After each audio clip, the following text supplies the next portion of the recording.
It delights me to introduce Chris Ragnarsson for our final keynote lecture by Dr. Nicolelis.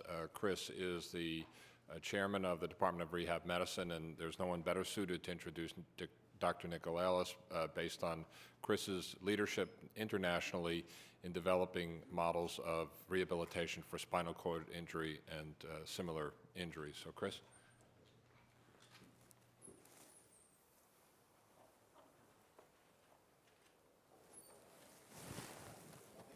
Still morning. I have the distinct pleasure and honor to introduce to you a scientist who has given people with paralysis new hope, Dr. Nicolelis. Miguel Nicolelis, who is the Duke School of Medicine professor of neuroscience, and he also has appointments in several other departments at Duke, including neurobiology, biomedical engineering, psychology, and neuroscience. Dr. Nicolelis is also the founder of the Neuroengineering Center at Duke University, and he is the founder and scientific director of the Edmund and Lily Safra International Institute for Neuroscience of Natal in Brazil. And of greatest interest to me is that actually he is the founder of the Walk Again Project. The Walk Again Project is an international consortium of scientists and engineers that are dedicated to the development of an exoskeleton device, robotic device, if you will, that is made to assist severely paralyzed people to walk again. We have been testing several prototypes of this kind here at Mount Sinai for the last year and a half, so this is of great interest to me and my colleagues here. Dr. Nicolelis has a wide range of interest and expertise, but he is best known, and that's how I heard of him first, was actually for his development of the brain-machine interface. Heard that actually from John Morrison here about 10 years ago or so. And he has been developing these both in primates and in humans, as well as he has been involved in developing some neuroprostheses. But he has shown that by implanting electrodes on the surface of the brain, both in humans and in primates, his technique has allowed scientists actually to detect motor intent in the brain, and this has enabled the subjects, both primates and humans, to control both reaching and grasping moments of a robot. And they've also been able to control a robot that can walk with a person in it. In other words, this is done by activating human thoughts and brain waves to control devices that actually enable people with paralysis to do these things. He has also developed the chronic multi-site and multi-electrode brain recordings and has been laying down the rules for the physiological principles that govern brain circuits. Now, Dr. Nicolelis is a native of Brazil, and he has maintained close contacts with his native country.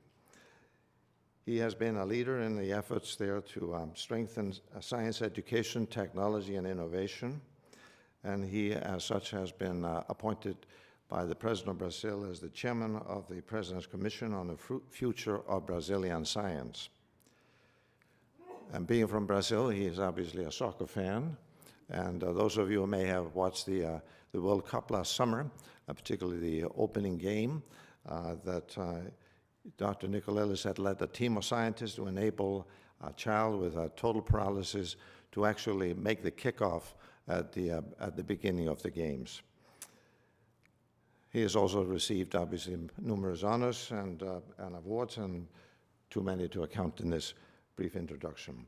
But I'd like to say just personally that I've been treating people with profound paralysis due to spinal cord injury and other conditions for my entire professional life, which is now well over 40 years. And all this time I've been waiting to find a cure for the paralysis through regeneration of the neuron, but it really has not happened in humans. Some promising developments have happened in the laboratory in animals, and we have anecdotal evidence that it may happen in occasional human beings, but only single cases. On the other hand, we have all witnessed the tremendous progress that has been seen in technology, and I so firmly believe that Dr. Nicolelis, his team, and his colleagues will enable people with profound paralysis not only to walk again, but also become more self-sufficient using modern technology as it is today and will develop in the future. So it's a great honor for me to introduce a leading scientist in this field, Dr. Miguel Nicolelis. Thank you. Thank you very much. Really appreciate it. Well, thank you very much for such a kind introduction. And thank the organizers of SINAInnovations for this invitation. It's always a great pleasure to come to Mount Sinai. I feel that like every 2 years or so I come for a progress report. Thanks to my great friend, Dr. Morrison, that has been kindly following my career since the beginning. He actually awarded me, or was part of the study section, that awarded my first grant when I was a postdoc. So I keep track on him too. So, I want to tell you a story. I'm not too concerned about the details, but I just wanted to tell you a 30-year story, a progression, that basically spans my lifetime since we started recording in animals until this past summer, as you just heard, we witnessed something very unique, particularly for myself and my colleagues that have been working towards this goal for such a long time. This past June 12, actually, in the mid of the afternoon, about 3:30 in the afternoon, the young man that you see here, Juliano Pinto, performed a really stunning deed. Despite the fact of being paralyzed from chest down for the last 9 years, following a car crash in Brazil, Juliano was in charge of the opening kickoff of the biggest sports event in the world, the World Cup. In a stadium with 75 pretty crazy Brazilians cheering the national team, and in front of a TV audience of about 1 billion people, Juliano did what many people thought would be impossible in our lifetime. He basically kicked a soccer ball. And he did it in a very special way because he, as you know, being paralyzed from the chest down through a complete spinal cord injury, he could not move his own body. But he used the second best way. He actually imagined the kick, and by using a brain-controlled robotic vest that we call an exoskeleton, he was able to actually imagine the kick and actuate this kick through this device. What actually, I was just behind him, just 2 meters behind him, seeing this happening. And when he did, and the whole stadium went bazooka just by seeing it, and we ran to him to celebrate what for us Brazilians looked like the best goal we ever seen in our lives. The thing that got me at that moment was that when Juliano looked at me and said, I felt the ball. And he did that because this exoskeleton, in addition of having the ability of being controlled by brain activity in real time, had sensors all over it, pressure sensors and proximity sensors that actually deliver tactile feedback from the legs back to the upper body of Juliano. So he felt that contact in the skin of his forearm. And as you can see in a moment, we were able to fool Juliano's brain to imagine that that forearm tactile vibration was coming from the lower body. Juliano was experiencing a phantom limb sensation in front of 1 billion people. And what I'm going to tell you is how that came about. Basically, 15 years ago, John Chapin and I, working on a very abstract question of how the brain codes information, come up with this preparation that we named brain-machine interface. The idea was to try to prove that what matters in the brain is not a single individual neuron, because it's, out of 100 billion as you can just by common sense imagine, a single neuron means nothing. What really matters in terms of function is how populations of neurons come together to mediate a particular behavior. So we came up with this idea of actually trying to link in real time brains and machines through a series of technologies that allowed us to today record close to 2,000 neurons simultaneously. And from the electrical brainstorms produced by this circuit, try to extract motor commands, motor instructions that can be translated into digital commands that a machine can understand. So if this was true, we reasoned 15 years ago, we would be able to allow subjects to control devices that can be close to the subject or far away.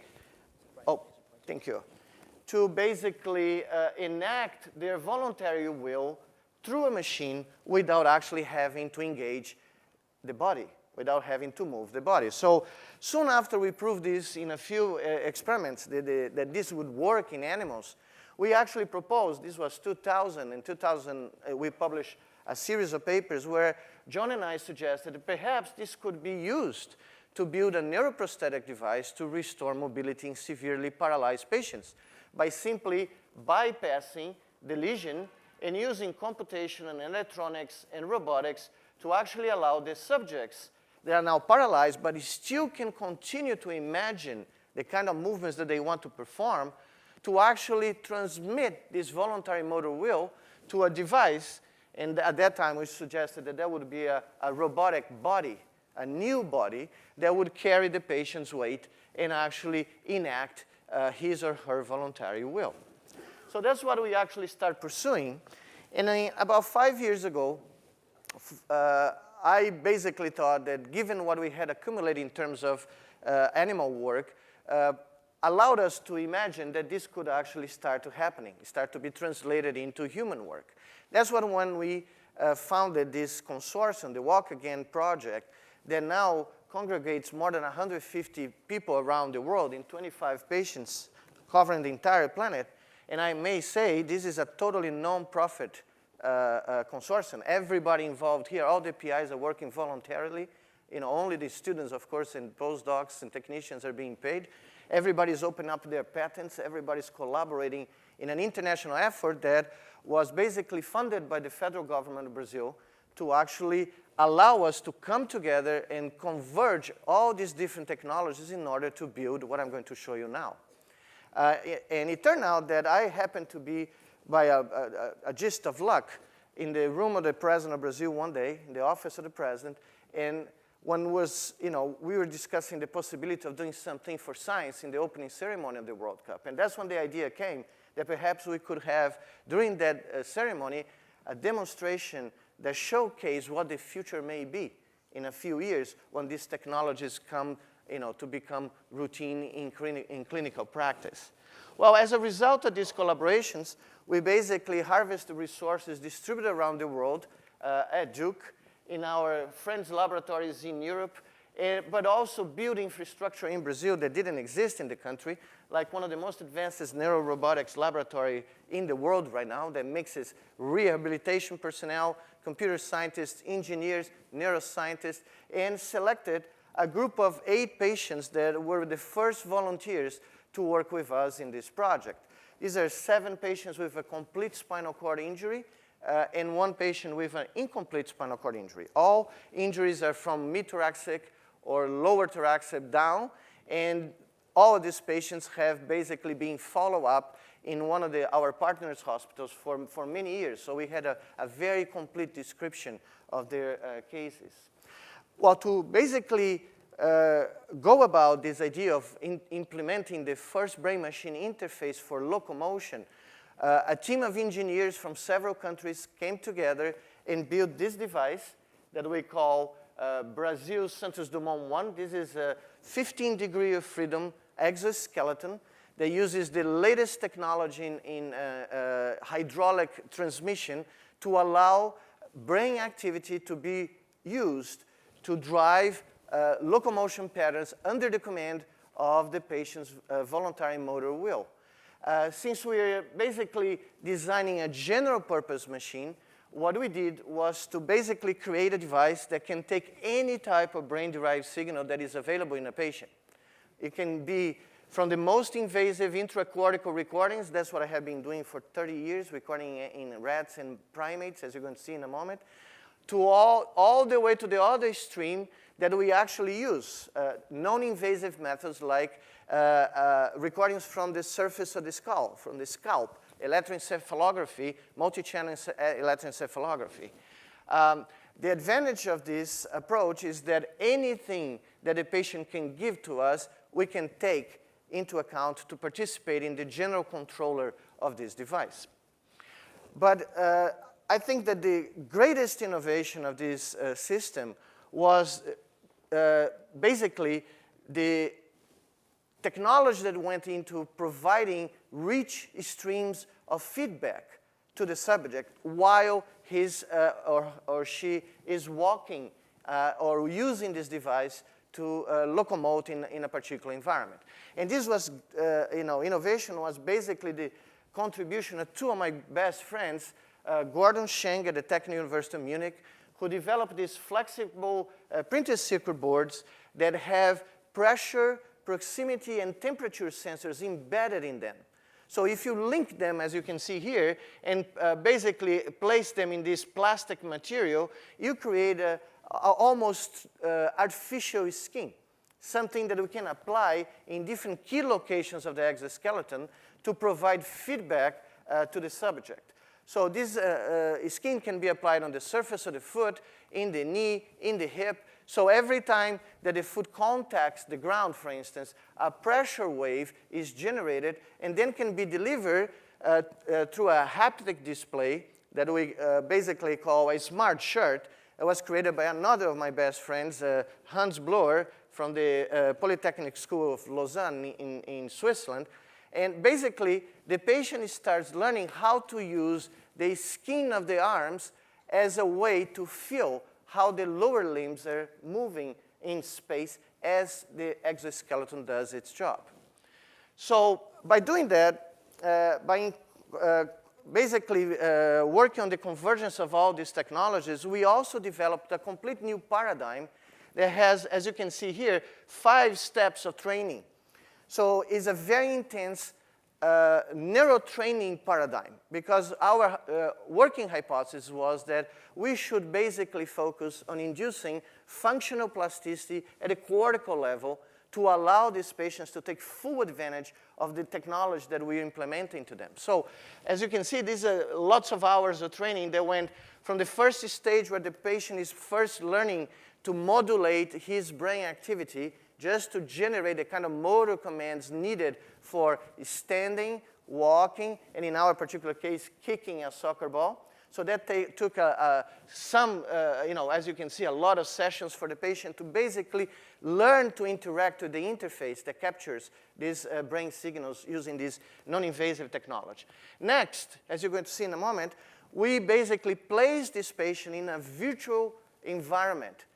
He was basically in a virtual reality room where he was part of a virtual stadium, a virtual soccer stadium, where an avatar of himself, basically an image of himself, of this patient, was placed in midfield, and the patient could use the brain activity to move this avatar towards the field and execute a kick.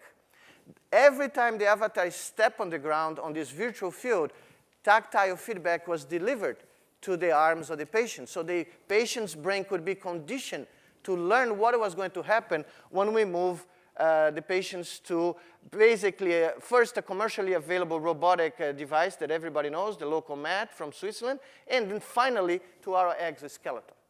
So the patients went through, all 8 patients went through this training procedure over a period of 5 months, and at the end of the process, all of them became proficient in controlling this exoskeleton using their brain activity. So let me show you what a Brazilian virtual stadium looks like. I'm not going to put the sound, but we took a week just to select the loudest soccer fans in the world to actually provide a distractor to see how reliable these recordings of EEG were, how reliably these patients could focus on providing the kind of modulation that we needed. You are going to hear a little bit of Turkish fans because they're the loudest in the planet, as we found.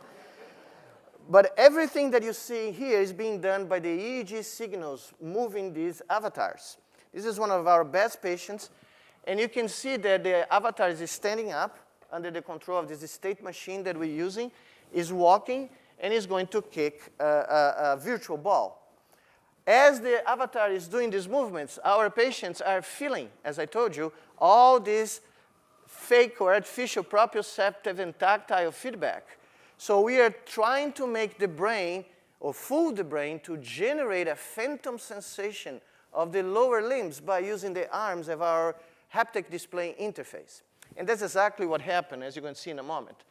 This is actually the first day that one of our patients was able to use his brain activity to control the locomat, We just got inside the Locomat, changed a little bit of the machinery there, and we're able to create a brain-machine interface out of the Locomat.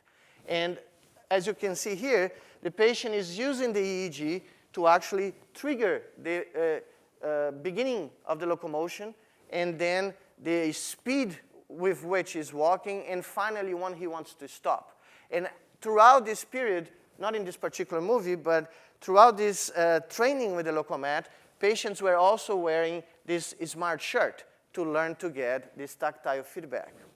Well, this is the first day that one of our patients actually learned to use the exoskeleton in the laboratory.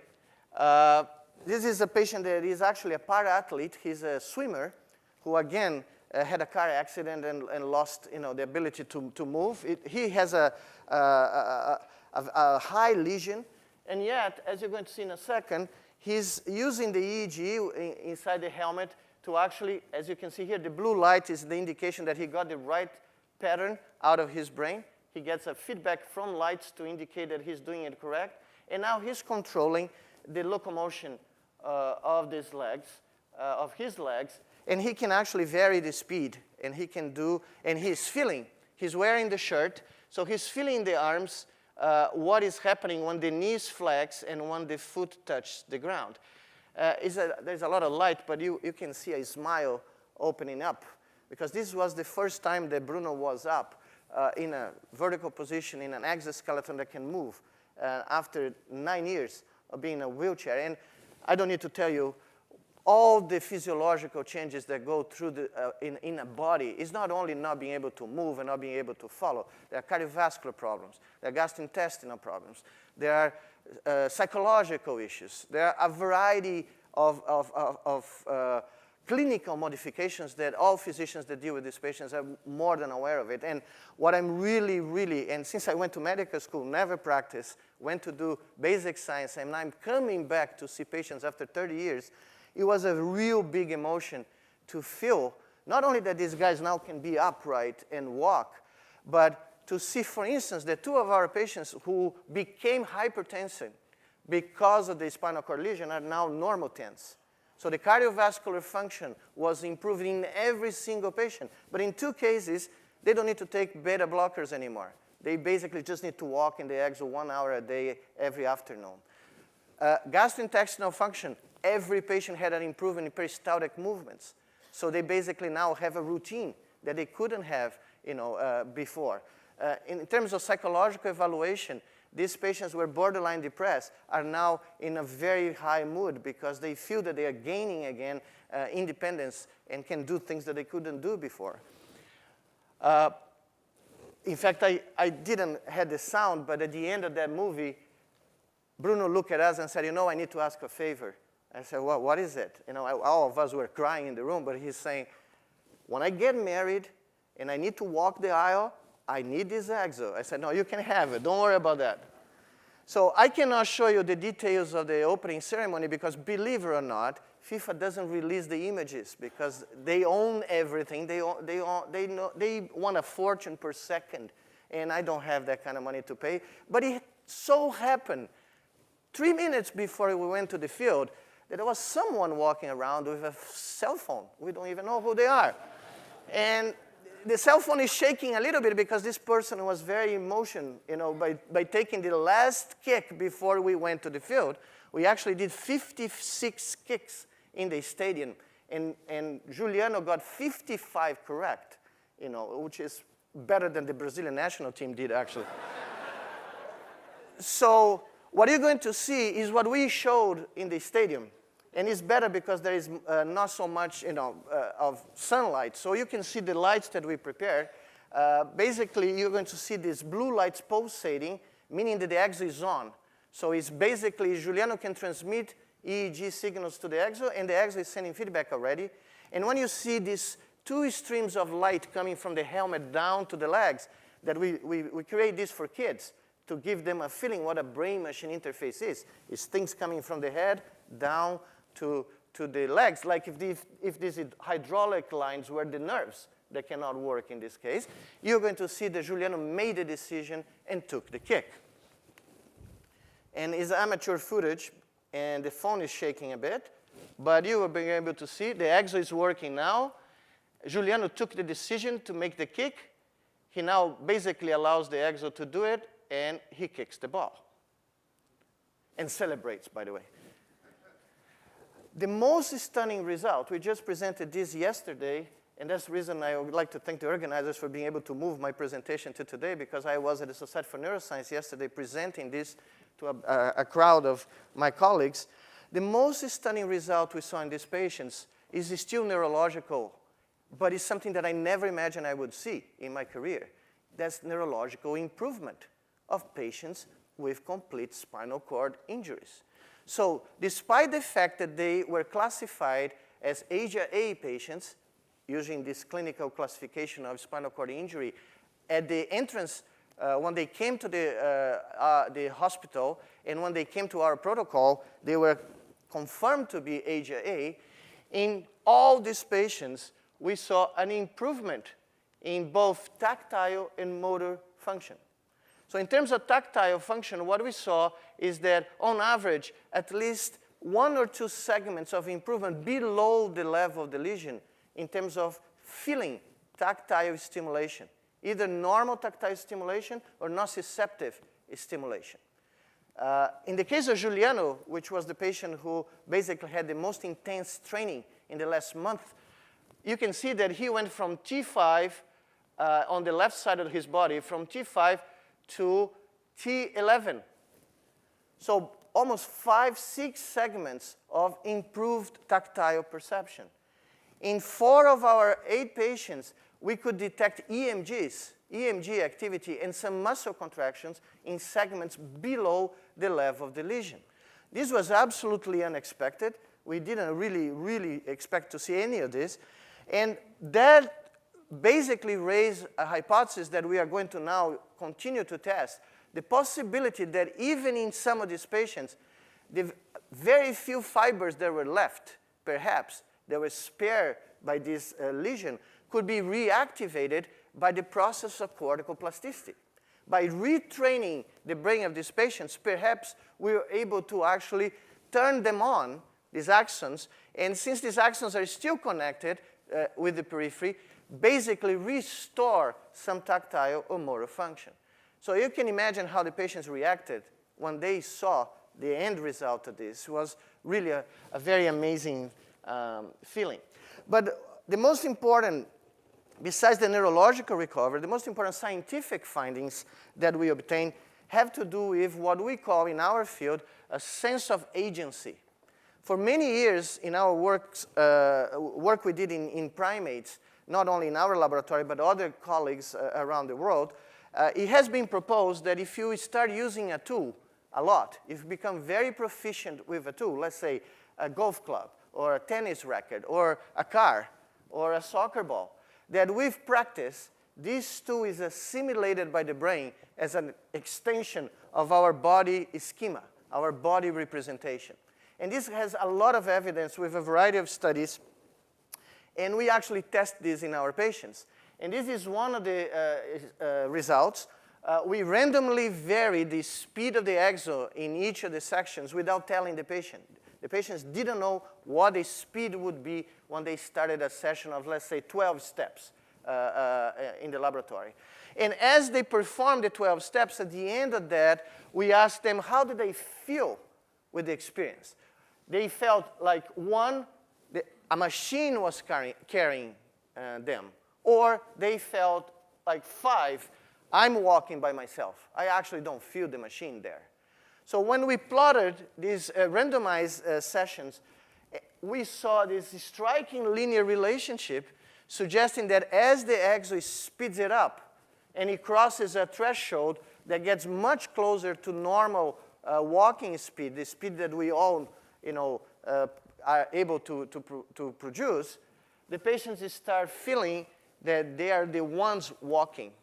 As when we start taking notes and recording the movies that I showed to you, one of them, of what do they experience. And every one of these patients at high speed experience a phantom limb sensation, a particular type of phantom limb. One of the patients said he was walking back on sand. Another one said that she could feel the hot asphalt. That was too hot. The floor was hot. So she had to walk faster. But at the end of the session, they all reported that they felt like there was no exo if the speed was high enough. Well, we took this further and tried to use a test that was developed by Angelo Maravita and Professor Iriki at the University of Tokyo, a test that actually psychophysically tries to measure whether a tool has been really assimilated as an extension of the body. It's a kind of elaborate test, but basically what it does is you give to subjects like objects where you can put tactile vibrators at the fingertip of the index finger or the thumb. And then you also add LEDs that will flash in different moments in time. And what Dr. Maravita and Iriki had found is that if you now basically get a patient to use, let's say, a golf club for a few minutes just to practice, hitting balls or doing something, and then you put the golf club, two of them, in the hands of the patients, and you add these tactile stimulators for the index and the thumb, but then you put LEDs at the edge of the golf club. If this LED flashes when the thumb is being stimulated, the reaction time of the patient suffers. It takes longer for the patient to tell you whether the thumb or the index were touched by these stimulators. And by using this task, Dr. Maravita and his colleagues basically suggested and indicated that the reason for that is because that golf club has become an extension of the arm of the subject. So if you basically put a distractor, a visual distractor, on top or the edge of this tool, the patient will feel that the edge of the tool is actually the index finger.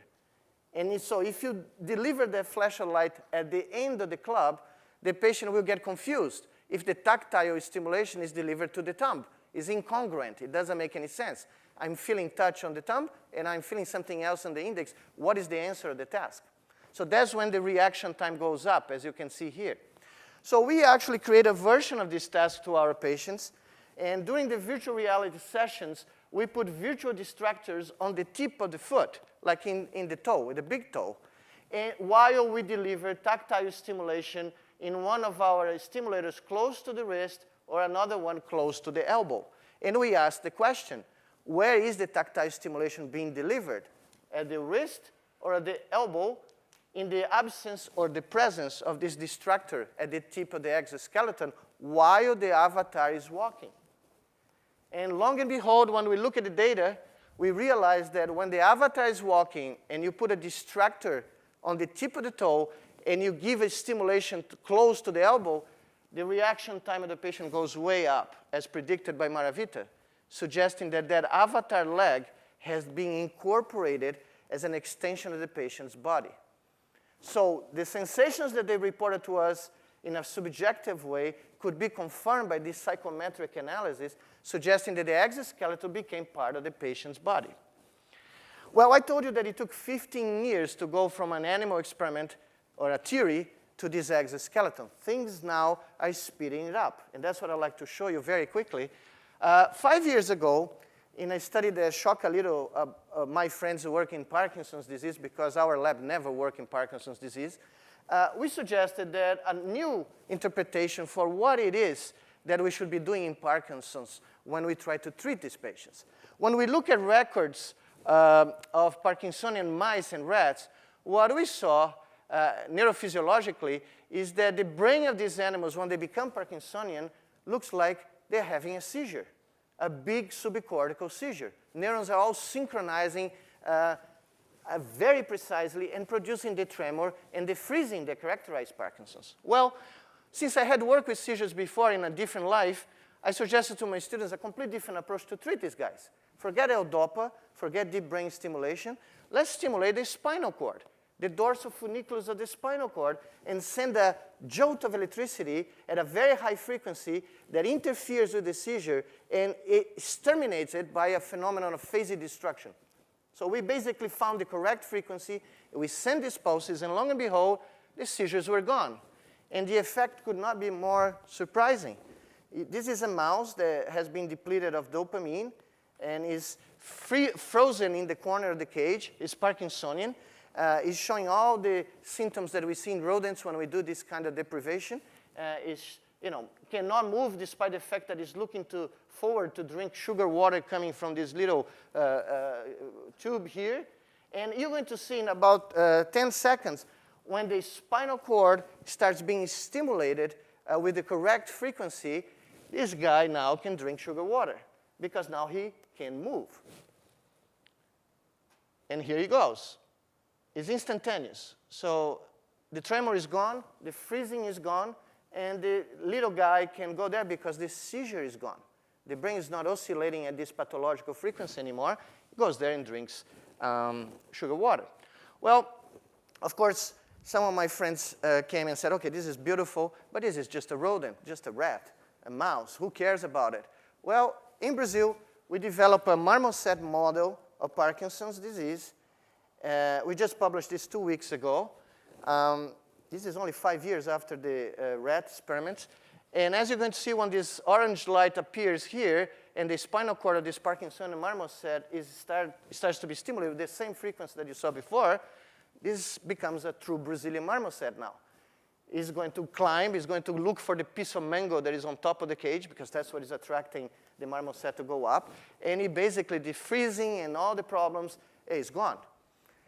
This is, again, 5 years. I'm saying this twice because in this period, up to 50 patients have now tried this technology in different parts of the planet. Neurosurgeons just saw this and said, okay, well, we don't have anything else to do because some of these patients cannot use deep brain stimulation, or some of these patients are refractory.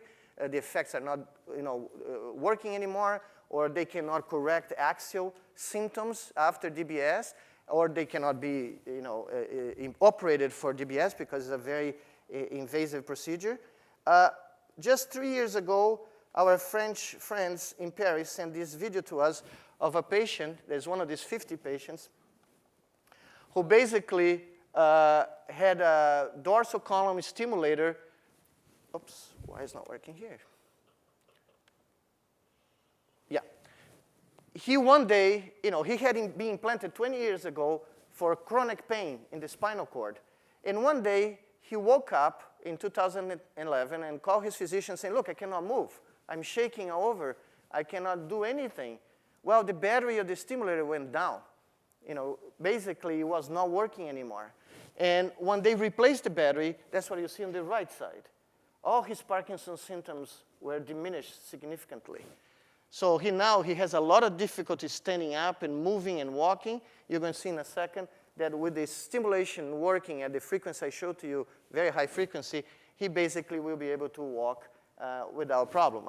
I just came back from Brazil where I saw 4 more patients at the University of São Paulo that had pure axial problems, very severe freezing and complete difficulties in moving. They have implanted at a level T2, T3. That's what we did in our animal studies. And the patients are doing really well in this sense. Well, this has all happened because long time ago, we decided to explore what circuits in the brain do by recording from large populations of neurons.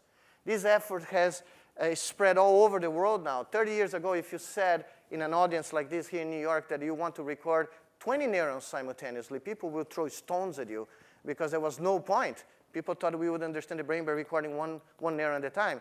Well, 20 years later, we have developed now wireless systems to record from close to 2,000 neurons simultaneously in the brain. This is an invasive technique that requires implantation of microfilaments in multiple areas of the brain. We can go into multiple cortical or subcortical areas in primates and rodents. And we are now able to do this wirelessly. We can broadcast these signals through a Wi-Fi link. So you can basically get brain activity outside without having to have cables connecting your animal to amplifiers. And what we are seeing in terms of potential future clinical applications there is that we can train monkeys, for instance, to be on top of wheelchairs, like our monkey is here, and drive this wheelchair using just brain activity alone. So this animal learned to drive towards this pod where fresh grapes are deposit so the animal can grab these grapes and have a nice breakfast. And what we saw, as you're going to see in a moment from the front, the patient learns, the monkey learns that it doesn't need to do any movement of the body. It can drive the car just by imagining the trajectory that takes the monkey to, the pod.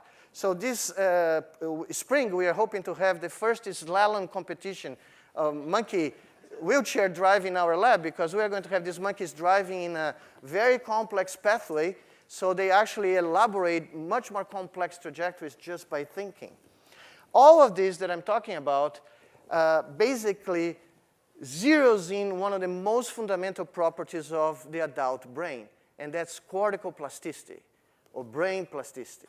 We have talked about plasticity for almost 3 decades, but we thought that in adult animals, the limits were not really out there or far enough to produce clinical benefits. Well, I'm just going to very quickly show you that we are basically expanding the concept of plasticity to outer limits that I never thought I would be doing or going as a neuroscientist. For instance, this is adult rats that, through a very simple procedure, learn how to use their tactile or somatosensory cortex to touch otherwise invisible light. So, as you know, mammals cannot see infrared light. Only reptiles have receptors in the retina capable of detecting infrared light. But what we did was to create rats that can use the tactile cortex to track infrared beams. And we did that by implanting infrared detectors on the frontal bone of these animals and use the electrical output of these detectors to stimulate the area of the tactile cortex that processes information from the face. And long and behold, after just a few sessions of training, these rats are now able to track infrared beams that they don't see, but they feel. They feel like if they were being touched in the face. So what you see here in an infrared movie is a rat looking for one out of 4 ports for a beam of infrared to be produced. So it can go there and basically drink sugar water by tracking light with the sense of touch. When we look inside of the brain of these animals, what we see is that the somatosensory neurons or the somatosensory cortex now can process tactile information from the face and infrared light from the environment. They have not lost the ability to use the whiskers to touch objects, but they have gained the ability of tracking infrared light. And that happens pretty quickly. The final thing I would like to show you is just the frontier of brain-machine interface can do right now in a laboratory setting. Don't ask me what is the potential clinical application of this, because I have no idea whatsoever. Someone else will probably come up with something. But just in the last year or so, in fact, last February, we published the first paper describing a brain-to-brain interface. So we got animals, rats, in laboratories to exchange small brain messages so one animal could communicate with another in a very simple way. In the last 9 months, we expanded this idea by getting monkeys to mentally collaborate in performing a motor task that no individual monkey can perform by itself. So they actually need a couple of monkeys or 3 monkeys to actually execute a particular task. I'm just going to show you very quickly one of them so you have an idea of what a brain net is capable of doing these days in a laboratory setting. This is a task with 3 monkeys, and the objective is to move an avatar arm in 3D, X, Y, and Z, in a center-out task. But none of the monkeys have access to the 3 axes of the movement. Mentally, monkey 1 can only produce signals for controlling X and Y axis. Monkey 2 can only produce signals for controlling the Y and Z axis. And finally, monkey 3 here can only produce commands for the X and Z axis. So we divided a 3-dimensional task in 3 2-dimensional subtasks. So each monkey controls just 2 dimensions, mentally producing the outputs that will move that arm in 2 dimensions. But to accomplish a 3D movement, at least 2 monkeys of this triad have to be collaborating. It turns out that without any supervision, any instruction from us, the monkeys solve the riddle just by having visual feedback of the two dimensions that they're controlling. So if you put these monkeys in the laboratory and you show on a video screen in front of them the two axes that they are able of controlling mentally, as you can see here, these monkeys are in different parts of our laboratory. This one is controlling X and Y. This is controlling, let's say, Y and Z. If you just show this feedback and you only reward the monkeys, you only give fruit juice to them, if the arm actually moves in 3D, they found a way to synchronize their brains. And in a few sessions, a super brain emerges. The three brains synchronizes. We're recording about 300 neurons in each of these animals. So 1,000 neurons from three subjects come together and perform the task. And that happens because all these neurons reach a level of synchrony that they didn't have before, a synchrony across animals. So the end result can be seen in this little animation where the red, green, and blue balls represent the output of the brains of individual monkeys, and the black ball represents the combined output of the three animals. And as you're going to see, the three guys are moving or producing outputs, trying to put this black box inside the big circle that keeps changing in space. And to our surprise, they actually succeed. So look at the effort of the three monkeys working together. Every time the black ball crosses the big circle, all three monkeys get a drop of orange juice. So it's the best orange juice they ever got in their lives, because they don't move a muscle, and someone else is helping them to get their juice. And they keep doing that dynamically, and I don't have time to, of course, go through all the results, but we see adaptations in their brains through cortical plasticity. They're absolutely unbelievable. For instance, the dimension that one of the brains is not interested in, because it's only coding for two, simply disappears from the representation of the cortex. So if monkey 1 is tracking X and Y, the Z-axis is not represented. If now you flip that and you say, no, now you're going to do X and Z, not X and Y, now Y disappears. So it's a very dynamic interplay suggesting that the limits of cortical plasticity are much out there than we thought before, which is phenomenal for all of our efforts of translating this into clinical applications, because it suggests that if we can really decipher the principles of how plasticity works, we may be able to basically help a much larger number of patients with otherwise, until today, untreatable neurological disorders. And that's my home take message. I'd like just to finish by saying that the age of brain actuating technology is here now. We are seeing, I was to medical school to be a neurologist, and I became a neuroscientist because after my rotation, I noticed that I could make this amazing diagnosis in 1989, and I couldn't say or do anything afterwards. I think that's about to change. And that will change because of the possibility of linking brain and machines and creating prosthetic devices that will allow our patients to regain not only neurological functions, but a variety of physiological attributes that have been lost through damage to the central nervous system. Thank you very much.